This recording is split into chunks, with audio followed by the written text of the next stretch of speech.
বিএনপির মধ্যে কিছু মুনাফিক আছে, তারা টাকার জন্য এই আওয়ামী লীগকে পুনর্বাসন করার জন্য চেষ্টা করছে। যারা গত 15 বছরে আমাদের 3 পরিমাণ ছাড় দেয় নাই, তাদেরকে আমাদের ছাড় দেওয়ার কোনো প্রশ্নই আসে না। গত 15 বছরে ঈদ পুনর্মিলনীতি দূরের কথা, আমরা ঈদই করতে পারিনি। আমাদেরকে অন্যায়ভাবে মিথ্যা মামলা দেওয়া হয়েছে, হামলা করা হয়েছে, বাড়িঘর লুটপাট করা হয়েছে, বিনা ওয়ারেন্টে জেলে নেওয়া হয়েছে, জেলে অত্যাচার করা হয়েছে, গুম করা হয়েছে, আয়না ঘরে রাখা হয়েছে, এমনকি শেষের দিকে যুদ্ধের সময় যেমন হেলিকপ্টার থেকে গুলি মারে সেই রকম গুলিবিদ্ধ মারছে আমাদের উপরে।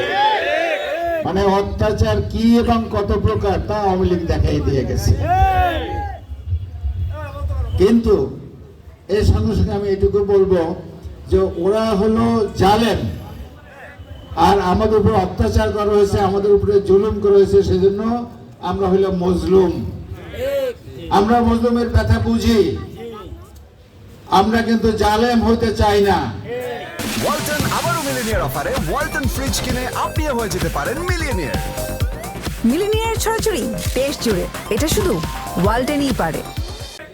এই কথাটা আমি পরিষ্কারভাবে সবাইকে বলে দিতে চাই, আমরা জালেম হতে চাই না, কিন্তু আমাদের জালেম হওয়ার জন্য তোমরা বাধ্য করো না।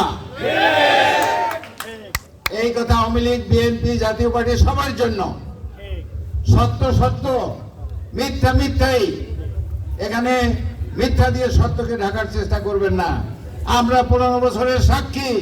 এই দেশে কত অত্যাচার হয়েছে, এই দেশে কত লুটপাট হয়েছে, এই দেশে কত মা বোন ধর্ষিত হয়েছে, এই দেশে আমাদের কত মায়েরা সন্তান হারা হয়েছে, কত বোনেরা বিধবা হয়েছে, কত পিতা সন্তান হারা হয়েছে।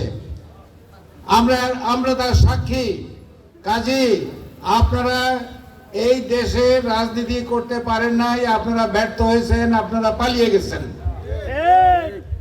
এটা হতেই পারে, রাজনীতিতে এটা হতে পারে। একটা সরকার সুবিধা করতে পারে নাই, তারা পদত্যাগ করছে, কিন্তু আপনারা পদত্যাগ করেন নাই, কারণ আপনাদের তো লজ্জা নাই, আপনারা তো নির্লজ্জ।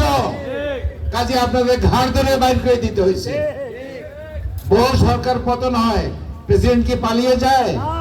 প্রধানমন্ত্রী কি পালিয়ে যায়? ওদের প্রধানমন্ত্রী পালিয়েছে, শুধু একলা পালায় নাই, ওর সমস্ত মন্ত্রীরা পালিয়েছে, সমস্ত এমপিরা পালিয়েছে, সমস্ত চেয়ারম্যান পালিয়েছে, এমনকি এলাকার মসজিদের ইমাম সাহেবরা পর্যন্ত পালিয়েছে। আমাদের এই মসজিদের ইমাম আমাকে বলছে, স্যার কি আপনাকে ডাকবো আর কি মোনাজাত করব? মোনাজাত কি করব তাও লিখে দেয়, তাও আওয়ামী লীগের নেতারা লিখে দেয় যে কি মোনাজাত করতে হবে, কি বলতে হবে, কি বলতে হবে না। মানে খোদার উপরে খোদকারি।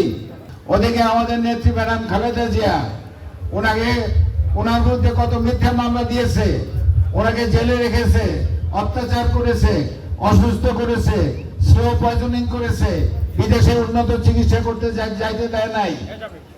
উনি এখন বিদেশে আছেন এবং উনি ভালো আছেন। ইনশাআল্লাহ অচিরেই উনি আপনাদের মধ্যে ফিরে আসবেন। তারেক রহমানের বিরুদ্ধে যত মিথ্যা মামলা ছিল, সব মামলাগুলো আল্লাহর রহমতে আপনাদের দয়ায় খারিজ হয়ে গেছে। কাজে তারেক রহমান বীরের বেশে আমাদের বিএনপির নেতাকর্মী 27,000 নেতাকর্মী তারা জেলে নিয়েছিল। তারপরে তারা নির্বাচন করছে। তারপরে দেখেন কি রকম দেউলিয়া পার্টি। এই 27,000 লোককে যে জেলখানায় অন্যায় অত্যাচার করছে তো করছেই, তারপরে সবাই উপরে সবার কাছে একটা মূল্য ঝুলিয়ে রাখছে যে তুমি আওয়ামী লীগে জয়েন করো, তোমার সব মামলা তুলে দেব। তুমি আওয়ামী লীগে জয়েন করো, তোমাকে এমপির পারমিশন দেবো, কি বলে নমিনেশন দেব। তুমি আওয়ামী লীগে জয়েন করো, তোমাকে এমপি করবো। তুমি আওয়ামী লীগে জয়েন করো, তোমাকে মন্ত্রী বানিয়ে দেব। আর আমাদের মতো বুড়ো লোক যারা মন্ত্রী হওয়ার জন্য ইন্টারেস্টেড না, বলছে তোমাদেরকে অ্যাম্বাসেডর বানিয়ে দেব। মানে কোনো পথ ছাড়ে নাই। কিন্তু দুঃখের বিষয় দেখেন, সারা বাংলাদেশে শহীদ প্রেসিডেন্ট জিয়াউর রহমানের হাতে করা এই দল, ম্যাডাম খালেদা জিয়ার দল, তারেক রহমানের দল, গত 16 বছরের অত্যাচার, অবিচার, নির্যাতনের পরেও একটা লোককেও কি তাদের নিতে পারছে? একটা লোককেও নিতে পারে নাই এবং ভবিষ্যতেও পারবে না। আপনাদের তো তাদের দলে নিতে পারে নাই, তাদের দলই তো নিঃশেষ হয়ে গেছে। অনেকেই বলে, যারা পলিটিক্যাল অ্যানালিস্ট, তারা বলে যে আওয়ামী লীগ কোনো রাজনৈতিক দল না, এটা একটা সন্ত্রাসী দল।